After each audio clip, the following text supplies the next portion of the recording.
పెమ్మసాని చంద్రశేఖర్ గారు ఏమన్నాడు? 24 గంటల్లో సినిమా చూపిస్తానన్నాడు. చూపించావు. 24 గంటల్లో కాదు, సినిమా పెద్ద సినిమా చూపించావు. ఎంత సినిమా చూపించావు? 18 రోజులు సినిమా చూపించావు. నా ఇల్లు పగలగొట్టడంలో సినిమా చూపించావు. నా కార్లు ధ్వంసం చేయటంలో సినిమా చూపించావు. నా ఆఫీసు ధ్వంసం చేయటంలో సినిమా చూపించావు.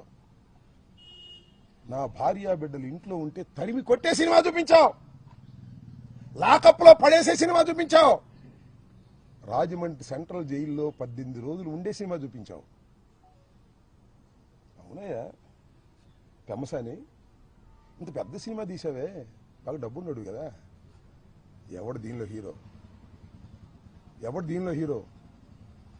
ఇల్లు తగలేసిన వాడు హీరోనా? జైల్లో ఉన్నవాడు హీరోనా? చెప్పని అడుగుతా ఉన్నా. ఎక్కడో ఉండి మానిటర్ చేశావే, ఎవరు హీరో? 18 రోజులు జైల్లో ఉన్నవాడు హీరోనా? జైల్లో పెట్టిన వాళ్ళు హీరోనా? ఎవరు హీరో? ఆలోచించుకో. ఇంత పెద్ద సినిమా తీసి మీరు విలన్లు అయ్యారు, అవునా కదా? 18 రోజులు పెట్టడం కాదు, 7-8 గంటల సేపు ఇక్కడ ఉండి కరాల నృత్యం చేశారు పోలీసులతో ఏకమైపోయి. ఎవరు హీరో? ఎవరు దీనిలో విలన్స్? ఎవరు? ప్రజలు గమనిస్తున్నారని కూడా ఈ సందర్భంగా మనవి చేస్తున్నా. అనని మాటలు అన్నానని రాసిన వాడు విలనా? ఏమీ అనుకోకుండా అపవాదు పడేవాడా విలన్? ఎవరు హీరో? ఎవరు విలన్? ఆలోచించుకోమని కూడా ఇవాళ పెమ్మసాని చంద్రశేఖర్ని అడుగుతా ఉన్నా. ఏం తొందర లేదు.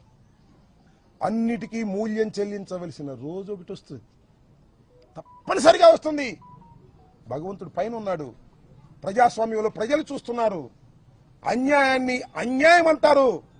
ఆ గొంతు ఇప్పుడు వినిపించకపోవచ్చు, ఇప్పుడు సమయం వచ్చినప్పుడు వినిపిస్తుందని కూడా ఈ సందర్భంగా నేను మనవి చేస్తాను.